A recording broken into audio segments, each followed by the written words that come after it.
You can start if you'd like. Start, okay. Hey guys, welcome to this seminar on Introduction to Machine Learning. So I'm presenting this to the folks at Mission Inspired. I'm Dr. Karthik Mohan. I'll share a little bit about myself. So I did my PhD from University of Washington, Seattle. I did my master's as well from there and did my schooling from India. I got my bachelor's in India at the Indian Institute of Technology, and I've worked at top companies like Amazon and Facebook, and I'm also currently teaching the Introduction to Machine Learning course at UW Seattle. So it's an undergrad course. So excited to be here to share something about machine learning with you guys, and hopefully you get inspired.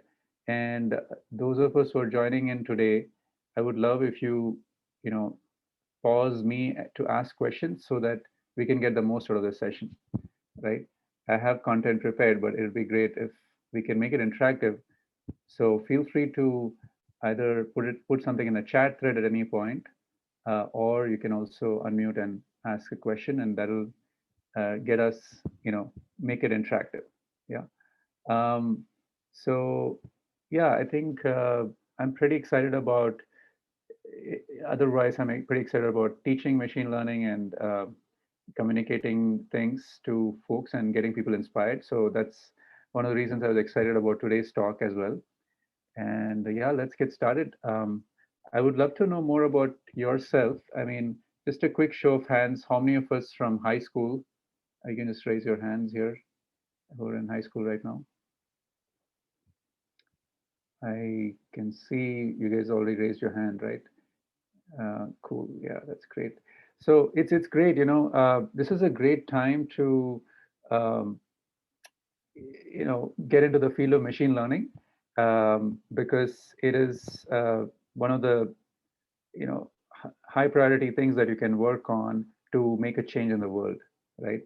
So let's look at what machine learning really is. um, let's take an example of for example, car detection. So if you're driving Tesla, or if you've been in a Tesla, then you will notice that Tesla automatically detects cars in the lanes next door, right? So it's like, okay, there's a car on your lane and there's a car next on the next lane, but a little bit further ahead. So you can kind of, Tesla automatically detects the cars. And not just that, in the field of machine learning, you can also detect what kind of a car it is. Is it an SUV? It's a passenger car? Is it a sports car? So this is one example of machine learning, right? And so what exactly is machine learning? So you can say machine learning is using data smartly to make the world a better place, right?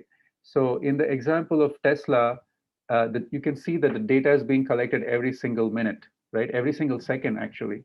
And this is what we do as humans too, right? Like if you're walking on the street, you're continuously collecting data. Your brain is doing it automatically for you. You didn't even notice it's happening, isn't it? And then you're like, oh, there's a stone there. Let me not step there. But it's happening automatically. But every single second we're processing data. The brain is processing data and making decisions so that you can, stay stable as you keep walking. And the same goes when you're driving, right?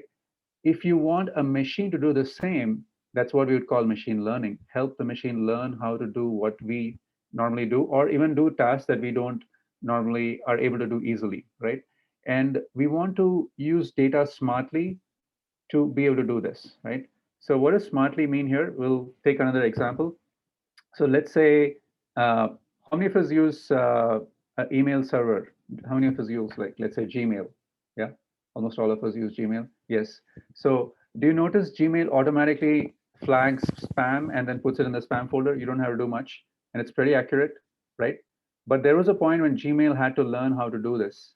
So how did that happen? It was based on data. So Gmail would ask you in the beginning, the very beginning, it would say, do you think this was spam? If you think it was spam, please mark it as spam. And that is data, because you're saying, okay, this is spam, this is not spam. Okay, this is regular email. So you kind of pass in that information.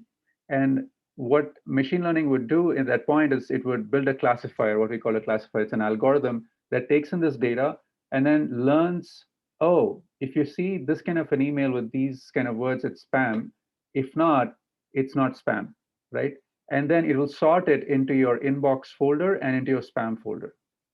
Right now it's happening automatically. It's like, you're like, yeah, it just happens. But if you actually pay attention, you'll see machine learning is happening behind the hood to make it happen every single day for us, right? So when we log into Gmail, we're like, okay, if I get an email that's spam, I'm very confident it'll go to the spam folder. I don't have to worry about sorting it myself. So machine learning makes it easy here to do spam detection, right? So smartly, we have said what is using data smartly? It is, for example, like we saw in spam detection, using the data to help an algorithm or a system learn how to understand the right behavior. What is spam, what is not spam. So teaching the right behavior to a machine and making it detect things like we would do is an example of machine learning. Okay, any questions so far? So far, so good. Okay. Who uses it? Okay, almost every company uses it, right? If you have data, you would want to use machine learning. So Netflix uses it, Amazon uses it, Google PageRank uses it. You can just keep going on. LinkedIn, Pandora, eHarmony, dating sites use machine learning. I don't know if you knew that, but to match profiles and to suggest recommendations, they use machine learning. Yeah, I know it's funny, but it's true. Political campaigns use machine learning, right? There's also we'll look at some other examples as well, but it's super pervasive, and it's like the in thing, and it is not going away anytime soon because it's something that makes the world a better place, right? And so if you have data, if any company has data, they will use it, and they want to use it, then they need to use machine learning. Okay. Okay, let's look at Netflix recommendations. Okay, I watched some movies. I liked Marvel's Jessica Jones. Okay, so here are my recommendations: Sense8, Gotham, Supergirl, Last Kingdom, Zombie. So Netflix is using machine learning. Every single row that you see is optimized and personalized to you. Your Netflix page will look different from your friend's Netflix page. Have you noticed that? They're not the same. And Netflix is so clever that even the image for, let's say look at Supergirl, you see this image here, that might be something for one of you, and then for someone else, it would have a different image. Even the images are personalized, right? And that's using machine learning to see what would be trendy for you, what would be cool for you to click. So uh, and it's based on data. So the more you watch certain kinds of movies, the more you will get recommended from those kind of genres. You notice that? And this is true for other websites like YouTube as well, right? So recommendations is another space where machine learning gets used. Uh, so yeah, I mean, what's a way of, so how many of us here have worked in software like coding and stuff? You can just show hands. Okay, okay. So do you notice, like, if someone had to ask you to find the nth number in the Fibonacci series, you'd be like, okay, here's the code for it. Once you code it up and you know it works, do you have to change that code? Like, I coded up the nth Fibonacci number. I say n is 10, then I get this number. I say n is 5, I get this number. Once you coded it up right, do you have to go back and change it? No. No, right? Because I mean, you figured it out. I mean, so great. It's simple. Just you code it and you're done. You don't go back. But machine learning is not like that. You can think of machine learning as a software that keeps improving itself, right? Let's take the example of Netflix recommendations, right? So let's say these are your recommendations today. Would they stay the same tomorrow? No, it changes, right? And that's because the learning keeps happening. Obviously, you also as the data changes. What is data here? Data is like what you watched. Data is what you clicked. Data is what you browsed. All of that is data. As you keep interacting with Netflix, your data is changing. And so the software will keep improving and show you different recommendations. So you can think of machine learning as software that improves itself automatically based on data. It's not static software. It's not like, okay, I'm done. I coded up the nth Fibonacci number, I'm done. It just keeps improving itself. And as you get more and more data. Okay. Okay, another example of machine learning. Machine learning shows up, let me see, there's some things in the chat. Okay, so machine learning shows up in healthcare as well, right? So better imaging and diagnostic techniques. So if you had some X-ray done, or someone who had some X-ray done or some CAT scan done, uh, you can use a machine learning algorithm to see if there is something showing up in terms of, okay, what's showing up on the X-ray. Maybe there's some issue with the heart, and can you automatically detect it? And you can assist a doctor to help them understand that this is all automatically detected. Do you think it's true? And the doctor is like, okay, I think that's true. Thank you for that. So it makes it easier for doctors to actually diagnose diseases because you're doing a lot of work upfront based on the data. So what's the data here in this particular example? What do you think is the data? You can type in the chat.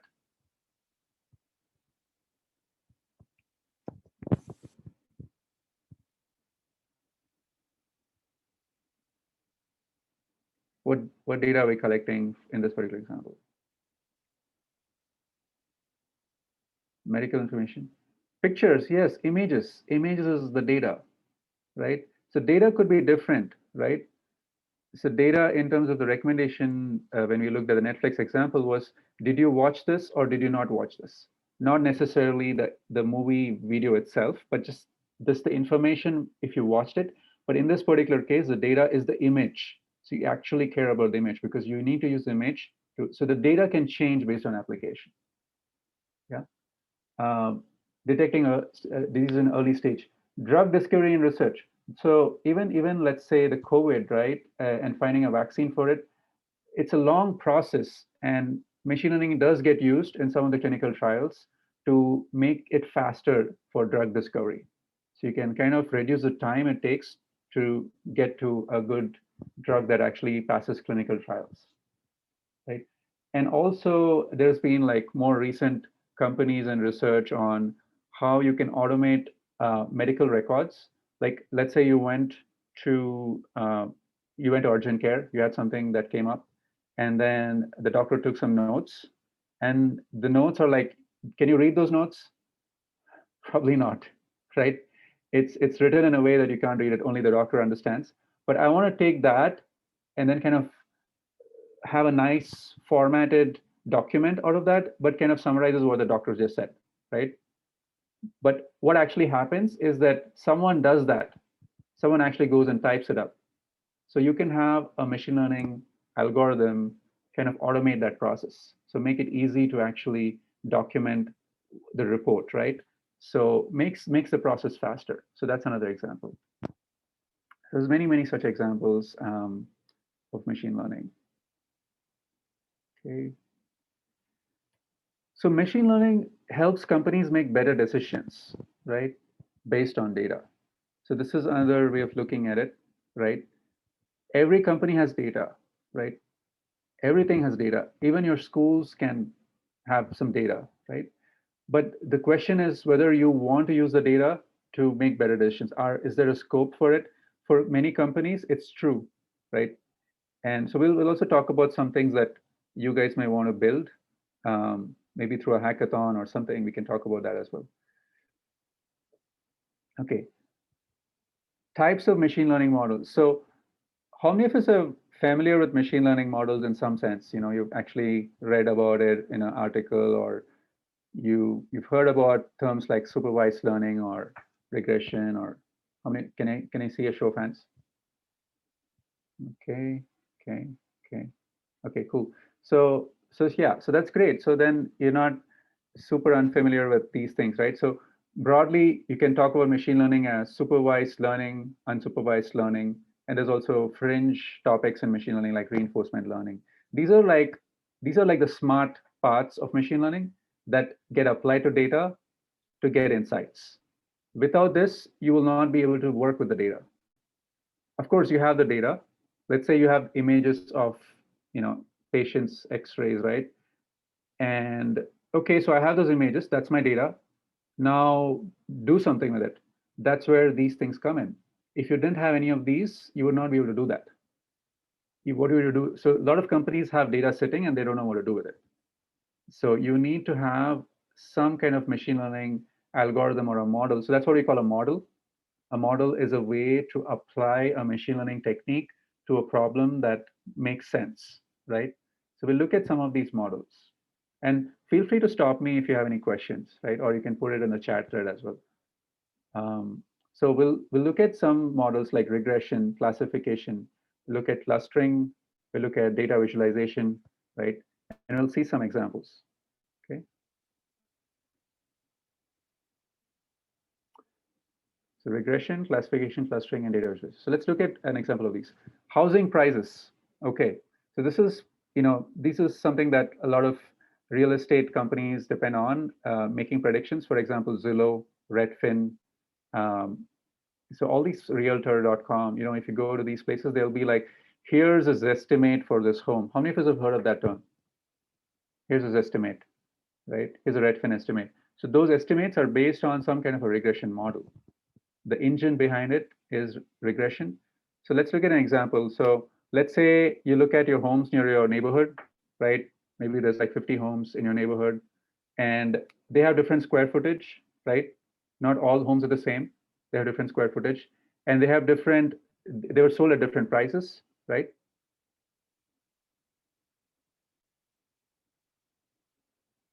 Yasho, where are Arduino? So you're asking, Arduino, Raspberry Pi, and DIY are part of machine learning. Yeah, so machine learning is, concepts, models, algorithms, and software, and hardware as well. So some of the things you're mentioning, Arduino is like hardware, on top of which you can, have machine learning algorithms to make the hardware smarter. For example, you can have a robot, right? And you can have a robot mechanically walk without any machine learning. But if it encounters an obstacle, it'll fall down. So you need machine learning to know that there's an obstacle on the path, right? So, so obviously you'll have some kits that help you work with things, but some of that is hardware. Just the hardware part is not machine learning, right? But once you incorporate some of these things in there, then you'll start using machine learning. Machine learning is more of like a smart thing that you can add to different places. So you can say, is Arduino machine learning? Well, Arduino uses machine learning. You can say that, right? But it's more of like a whole package that you have. Raspberry Pi, yeah, DIY, yes, absolutely. Hope that makes sense. So here we're talking more on the fundamental level, right? We're looking at what actually happens on the back end. So sometimes it's good to understand what's happening here so that when you actually work with these things, you're like, oh, this is what's happening. Maybe they're using regression. Maybe they're using classification. Maybe that's what's happening with this, right? So does that make sense? Yeah. Okay, so let's say you have different homes in your neighborhood and they have different square footage and they had different selling prices, right? These are pretty low for Seattle. So probably not from Seattle and probably not from this year, maybe some other year, right? All homes are around 2,500 square feet are going at like $1 million right now. But anyway, so let's say you had this kind of a data.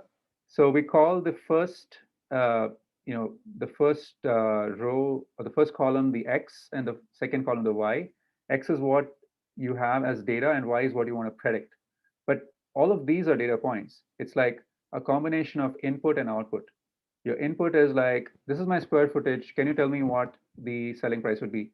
Obviously, it's not just square footage. You also look at the number of bedrooms, you look at bathrooms, you look at other kind of furnishing, you look at the backyard space, and all of that factors into a price of a home, right? So, but here we're just looking at one, but you can obviously look at many. But even here, it's like interesting to see. So here's a question. As the square footage increases, do you expect a trend with the home price, selling price? What's the trend? Is it an upward trend or a downward trend? It may increase. That's what I think. Huh? Can you say that It again? will increase. It will Increase, increase, I yeah. think. It's an increasing trend, absolutely. Yes. So that's what we see here. So if you take the home prices and their square footage, right? And you put it on a graph. Let's say these are the dots. It's a typical thing. This is how it would typically look like. It could have differences. It depends on your neighborhood, depends on your locality, but it'll not be a straight line, but it'll be like a cluster that's kind of trending upwards as you increase the square footage, right? As you kind of like start moving along the x-axis from the left to the right, you'll see the prices along the y-axis are going up, right? But it's not going to be like a straight line. But what regression does is it makes it simple. It says, if you wanted to put a straight line here, just to keep things simple, what would that straight line be, right? In this particular case, you can see this blue line looks visually like a good fit, right? It's kind of passing through the center of the data.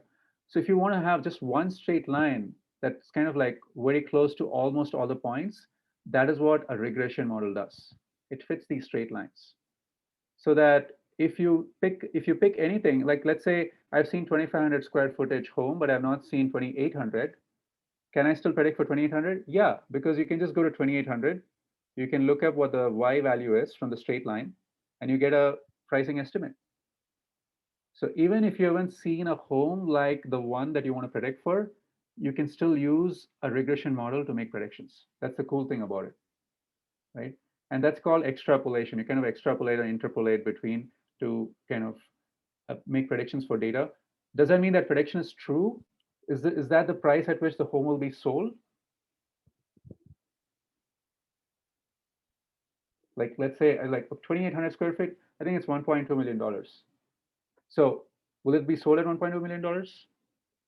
Not Not necessarily, right? actually. Yeah, because that's just a prediction. That's just an estimate. But will it be ballpark around that figure? Probably, likely, if your estimates are good, right? But obviously there's like bidding prices and people bid high, whatever, if there's a lot of demand or things can change, things can fluctuate, but that's kind of a rough estimate, right? So this is another place where this is an example of a regression model, right? Okay.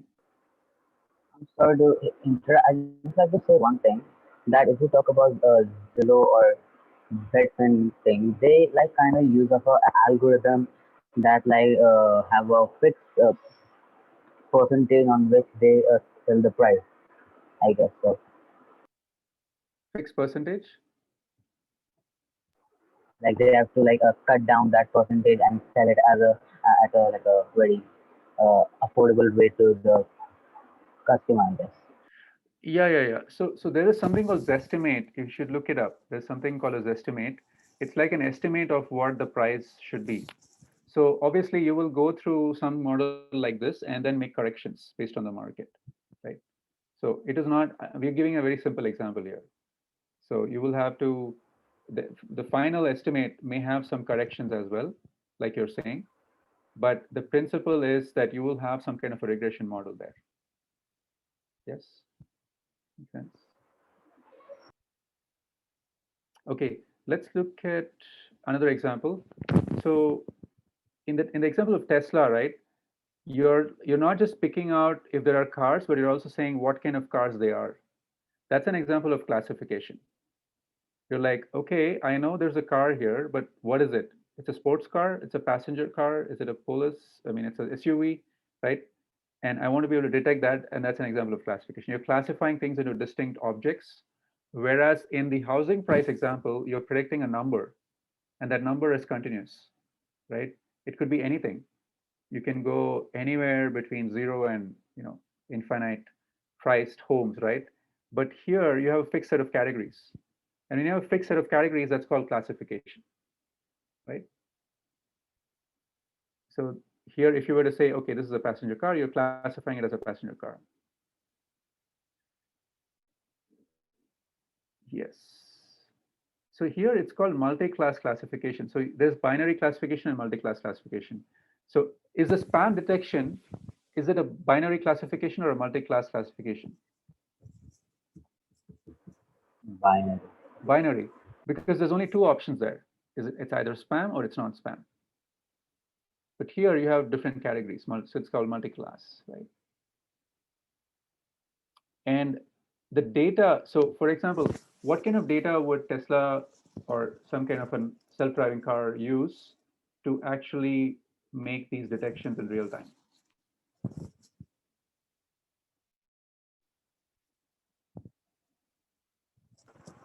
Can you repeat what you said? I didn't get you.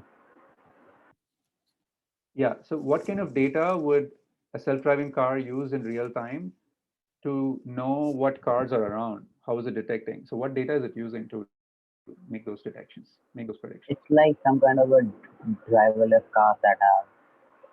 Right. So what does the data look like? What format does it look like? We spoke about different formats earlier, right?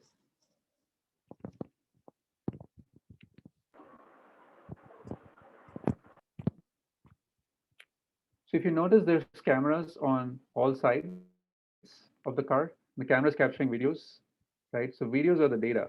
So in real time, the videos are getting analyzed, right? And videos are, what are videos? Videos are a bunch of images.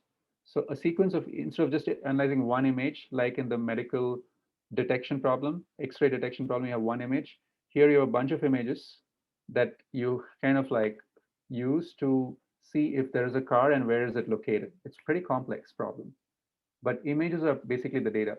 And techniques that work with images, that's a separate field. It's called computer vision, right? So self-driving cars use computer vision technology to actually make these predictions in real time. Makes sense?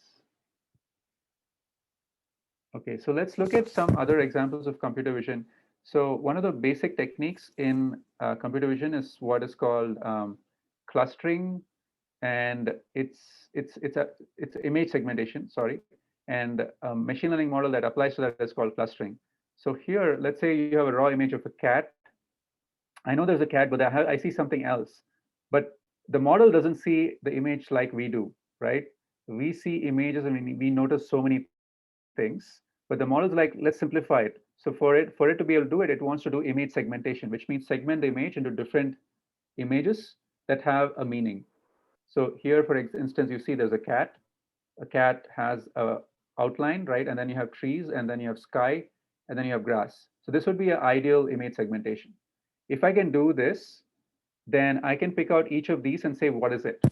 Then I can do classification on top of each of these sub images, right?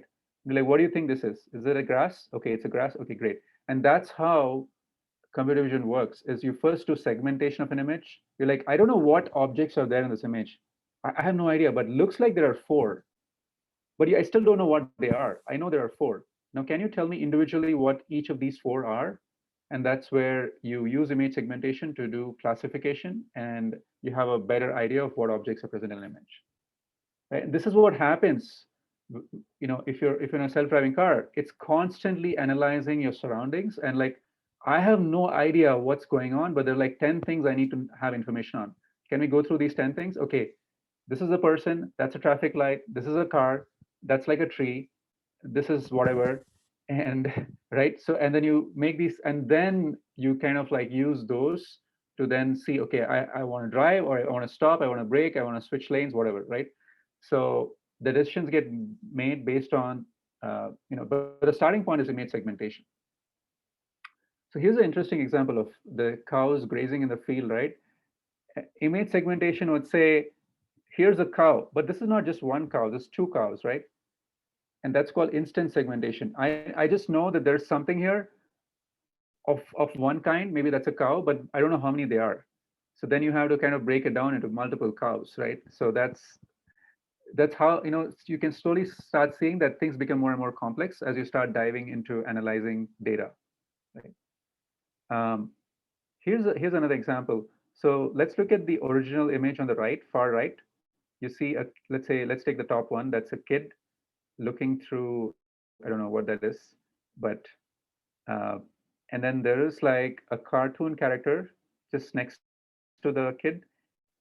And so if I want to do image segmentation and just want to have two categories, that'll be the extreme left, right, top left. You see there's only two colors. There's the orange and the blue. And then you see three has three colors. So there's like three segments.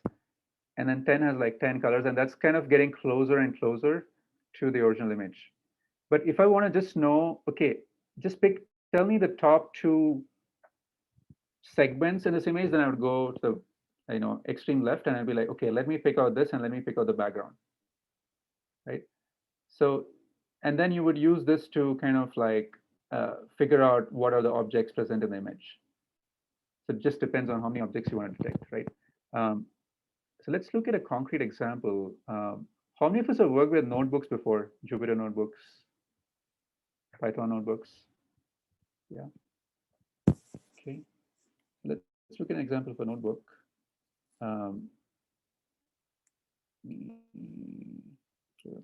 this is something that I just quickly created, just as an illustrative example. So we're going to do image segmentation on Mount Rainier, right? So our favorite mountain in Washington State.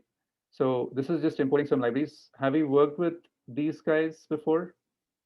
So NumPy library and matplotlib, these are like standard for linear algebra operations and plotting stuff. There is skimh, like processing images, and there's some other libraries as well. So I have the image of Mount Rainier saved locally, so I'm running this notebook from my laptop. So that's mountrainier.jpg. So you can just download any image and you can substitute it, right? And you'll get a different segmentation.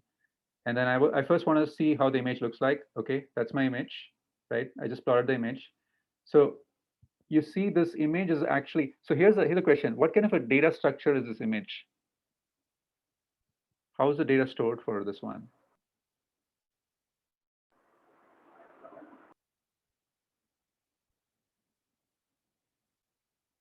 So it's a tensor, right? Do you guys see? You see there's like three numbers here, 135024003. So 1350240 and 240 are the pixel values, pixel dimension, right? 1350 by 2400. But it's a color image. So each pixel has RGB values in there. And that's the third dimension, right? So it's actually a tensor. It's a three-dimensional matrix. So the data structure for this color image is a three-dimensional matrix. If it was a grayscale image, would you need three dimensions? No, right? Because you just enter the pixel value in here. You don't need like an RGB for a grayscale image. So we'll actually work with grayscale because it's easy to do image segmentation. So here's a grayscale version of the same image. So that you can use some standard libraries to make conversions, and then you can just plot it, and then it'll show the image. So here's a simple image segmentation. What I'll do is I'll take the mean pixel value, and then if the mean pixel value, if a pixel value is greater than the mean pixel value, I'll just set it to 1, and I'll set it to 0 otherwise. So it's kind of like just saying, okay, you're on this extreme, I'll set you to 1. You're on that extreme, I'll set you to 0, right? So this is how it looks like. So this is this is like a black and white version of this image, right? You're like, choose one color, choose either this or that, right? But this has like different shades of gray. That's the difference between this and this. So it's like a segmentation, but is it a very nice segmentation? Can I just pick out Rainier out of this?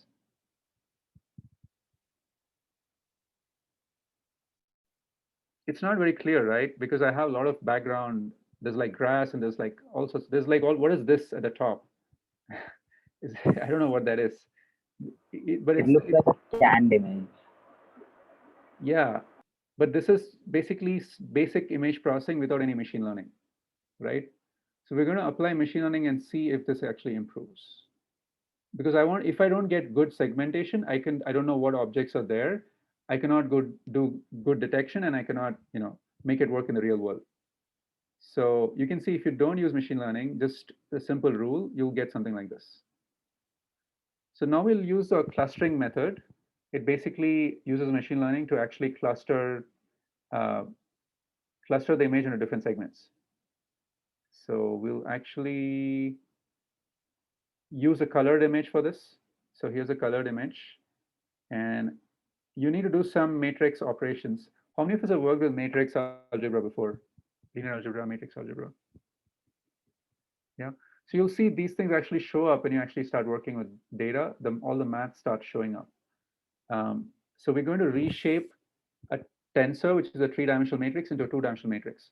So I'm going to just multiply these dimensions out, right? So instead of 1350, 2403, I'm going to multiply these two dimensions and make it into one long dimension, like combine all the pixel, like kind of like straight as a straight line. You just go through all the pixels, all the rows, but kind of in a straight line. And then you still have the three dimensions of the colors because I want to have that information preserved. So here's a reshape of the matrix of the tensor. And now we'll apply the machine learning clustering algorithm and see what kind of segments we get for Mount Rainier. Okay, let's do that. So here I'm using the clustering method from scikit-learn. Have you used this before, scikit-learn, sklearn? Yeah. So this is like, you have some standard libraries. So I'm using k-means to do the clustering here. So let's do that. It's taking a while to run, but okay. So here's like a segmentation where you have just two colors. Uh, you can think of it as like, okay, Mount Rainier got overshadowed by the color of the sky. So just pick two colors. One was blue and one was green, because it seemed like those were the dominant ones. But now you cannot see Mount Rainier, so that's too bad. So might want to go to a higher dimension. Okay, let's say 3 clusters. I'll actually also run these two just so that we get the data. So with 2 clusters, the algorithm's picking blue and green. Let's see what it does with 3. With 3, it's picking light green, dark green, and blue. But that's still not giving me the segment for Mount Rainier because Mount Rainier is getting blurred out into the clouds, right?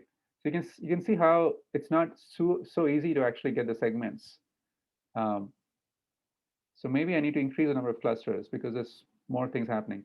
Oh, finally, great. With 5 clusters, I'm using 5 colors. So there's white, there's sky blue, there's dark green, there's dark blue, and there's like light green. So using just 5 colors, I get this, right? And now how do I pick out Mount Rainier from this? Well, you can see that Mount Rainier is mostly corresponding to white. So if I just preserve the white pixels and then black out everything else, hopefully I'll get the segmentation for Mount Rainier. Yeah. But I need to go to 5 clusters to be able to do this. So let's try that out.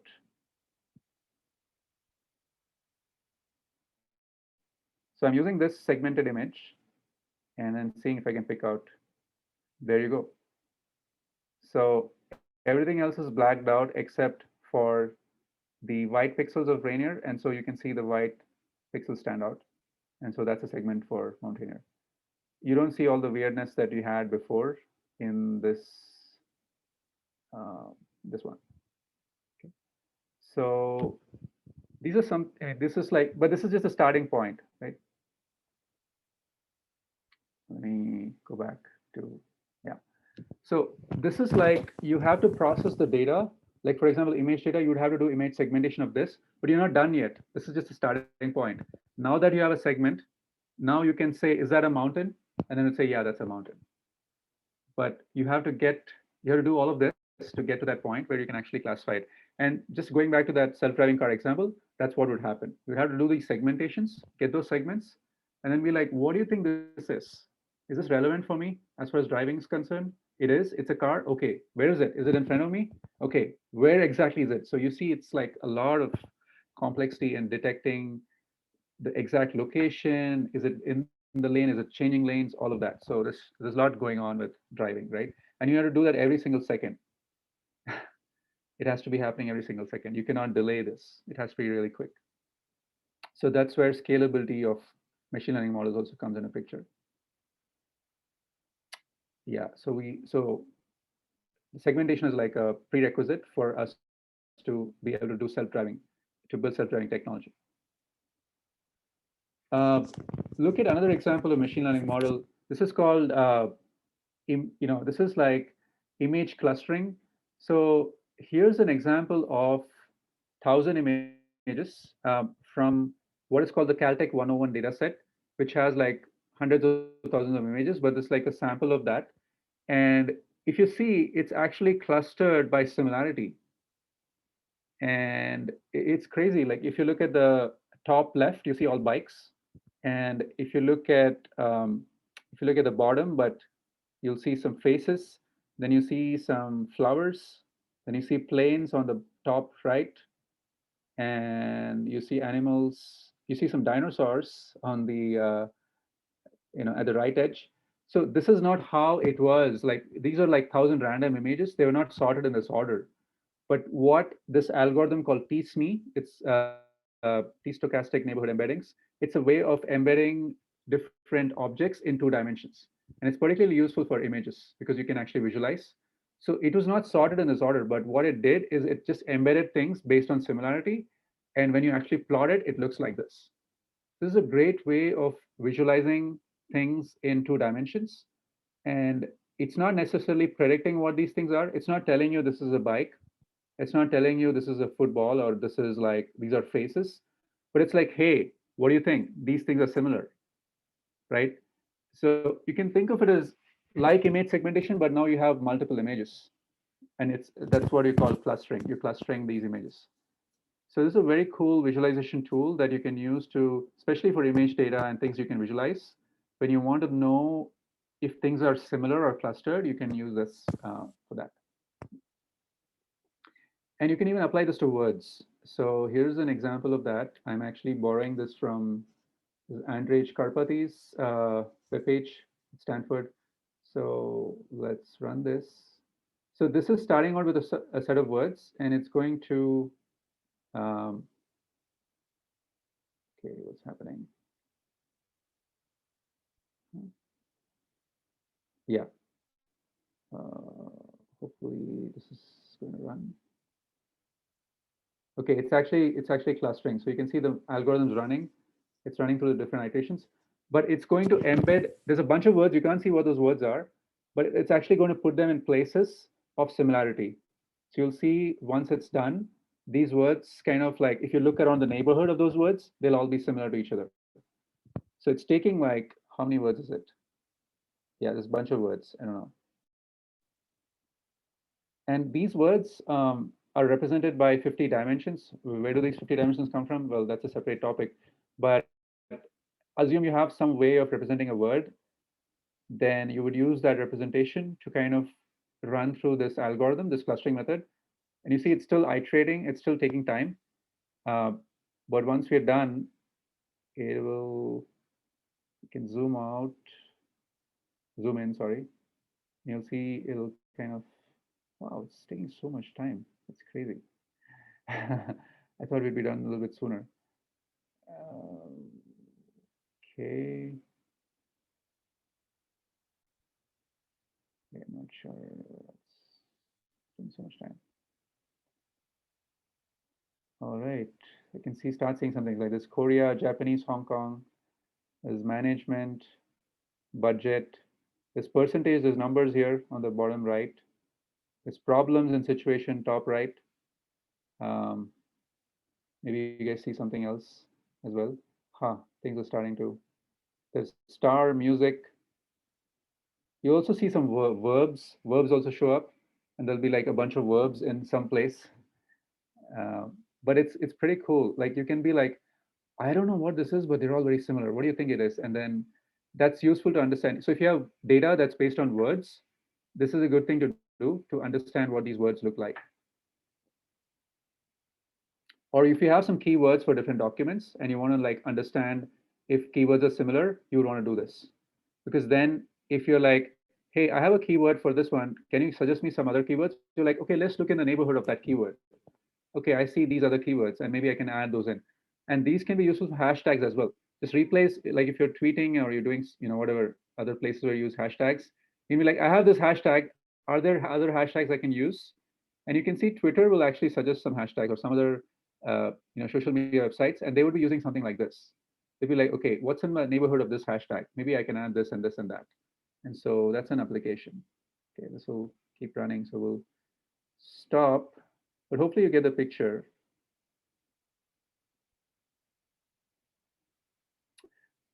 Yeah, that's a very good question. So Divya is asking, is this clustering by meaning of the word or letters in the word? So it's not clustering by letters in the word. It's clustering by not even by the meaning, but it's clustering by the context of the word word that gets used in thousands of documents. So basically, uh, there's something called word to work, and I will suggest you look it up. Let me put in the chat thread. That was one of the starting points for this kind of work. Is you look at different kinds of documents, like thousands of documents, and you see, let's say you want to look at the word situation. You say, what other words does situation kind of combine with, like in sentences? And then you're like, this is the situation word is similar to those other words. And based on that, you build this 50 dimensional representation for each word. It's like 50 floats. It's like 50 numbers. Like, how can you represent a word with a number? Well, you can, because you're embedding it in some dimension. And then you use those 50 dimensional words to actually build this kind of a word cloud, right? So that's what's happening right now. But I will suggest that you look at Word2Vec. It's pretty cool. Can stop this here. Oh, sorry. I think I stopped sharing my screen. Can you enable me as host again? All right. Okay, so that's an example of data visualization. I think we have exactly 10 minutes left, right? So I'll kind of like run through stuff. Other example of machine learning, recommender systems. So we talked about Netflix, Amazon. You want to recommend certain books or movies to users. Um, so for example, you've given some ratings to different books. Can I make suggestions based on those ratings? Well, yeah. If you find two users who are similar, you'll be like, okay, you've read this book, you also read the same book. Hey, but you didn't read this book, but she has read that book. So maybe I can recommend that book to you. So you kind of like swap recommendations of books. But that's a simple approach.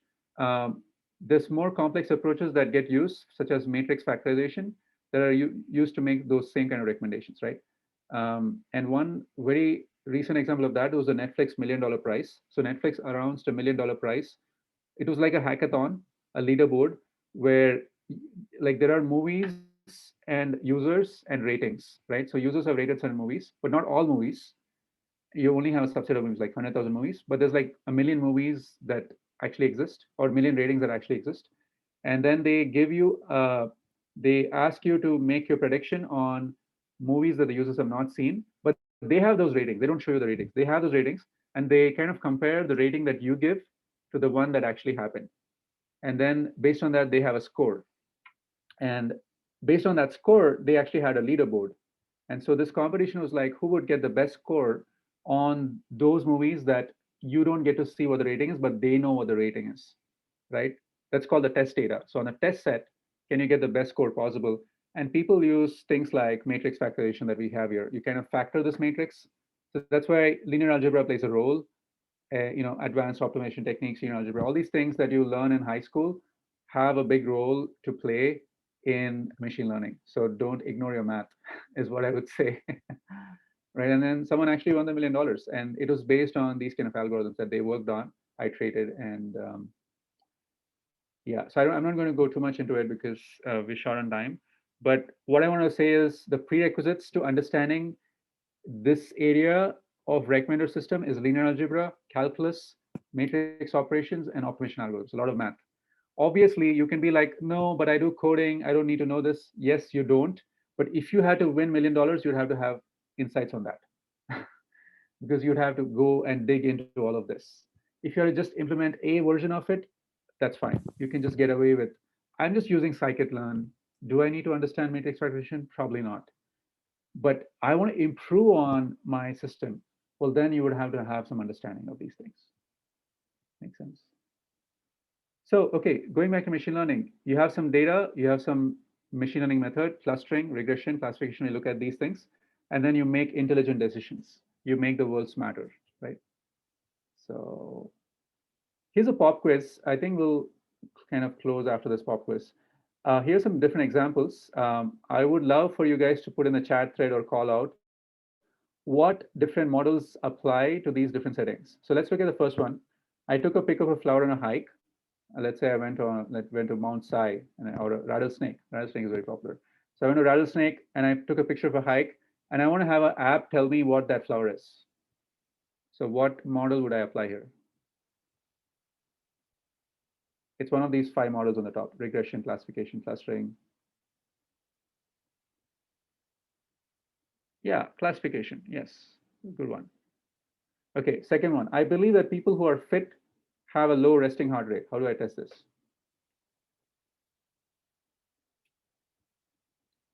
Like, what kind of model would I want to like build and then say, hey, based on this model, machine learning model that I built, I think that's true.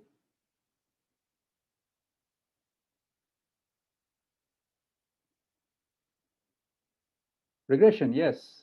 Because what I would do is maybe I measure fitness by VO2 max, let's say, or some measure of fitness. Um, and I'm like, okay, you're fit, you have a low VO2 max. Do you have a low resting heart rate? So I'd kind of do a regression there, regression fit and see if that's true.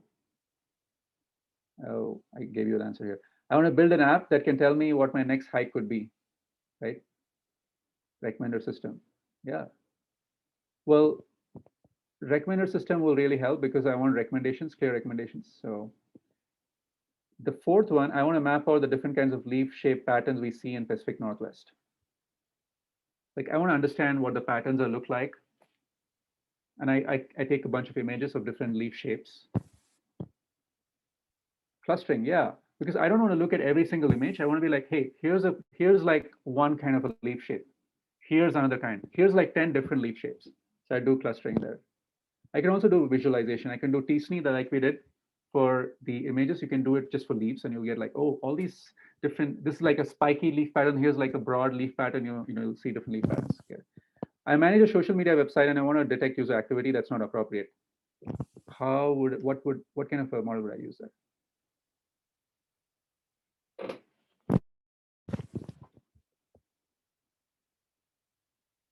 Any thoughts? Hmm. Classification. That sounds like spam detection, right? Is that suspicious activity or it is not suspicious activity? So I'd probably want to do classification. I can also do clustering. Sometimes, you don't know if you don't have labels. Labels are like, hey, this is suspicious, this is not suspicious from the past. But if I didn't have past data, then I can still cluster and say, your activity looks suspicious. I don't know why it stands out. You have too many, you're putting in too many comments. You're like using too many of these kind of words. I don't know what that means, but you stand out. And then I can go in and see if you're actually suspicious. So I would still do clustering of some kind. That's another, you know. What are some applications you can think of? Maybe you can put in the chat thread. I would love to know what you guys are having in mind based on your background and what we covered today. You can put in the chat. Love to see what you guys are interested in.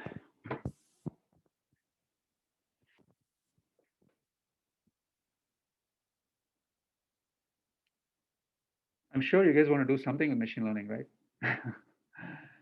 Robotics, yeah, great. Create a chatbot that can respond to things using machine learning. Yeah. At Facebook, I worked on that. We worked on a Portal device. You can say, hey, Portal, can you do this task for me? And Portal will be like, yeah, sure, I'll do that. So that's great, Divya. Building a chatbot. What else? Nina, making a ventilator using Arduino. Great idea. Go for it for emergency stuff. Yeah. And you can start mapping out what kind of models you want to do for that, right? Like what would the ventilator do? What would it need to do? Would it be doing detection? So do you want to do some kind of classification? You can see what kind of models you want to put in there.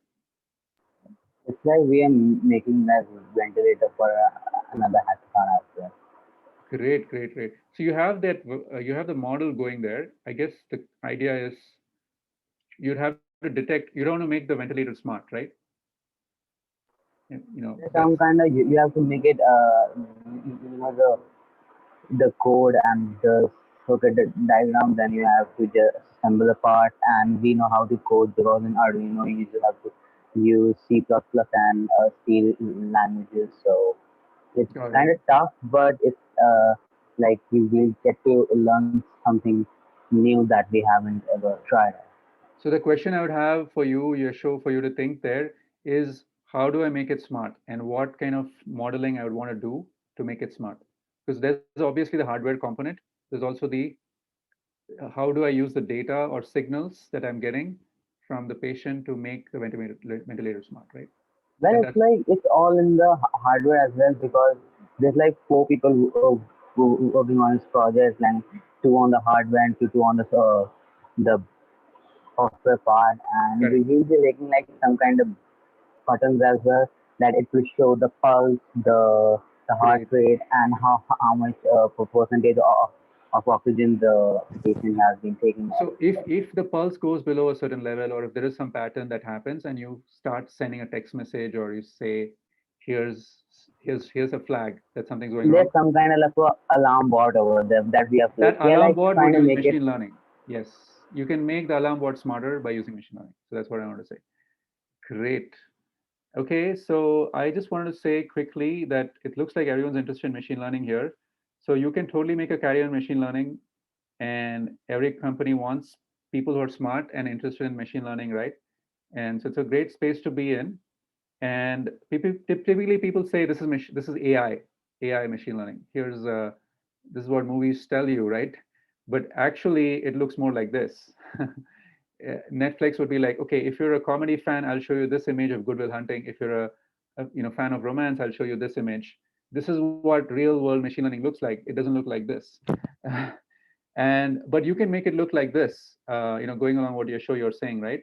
You can get some data and make an impact in people's lives, improve people's health. So we can do AI for the good. And I feel AI can be and should be used for the good, right? There's so many applications that we can make machine learning AI, make it for the good, right? And yeah, I think we're at the end. So I just want to say that it's great. It was great interacting with all of you, and it's great to see that you guys have the background and initiative and inspiration to work on some projects. And just keep thinking of the big picture as you do it. And yeah, I think you can go far. So, any questions or thoughts? A last question or thought before we stop?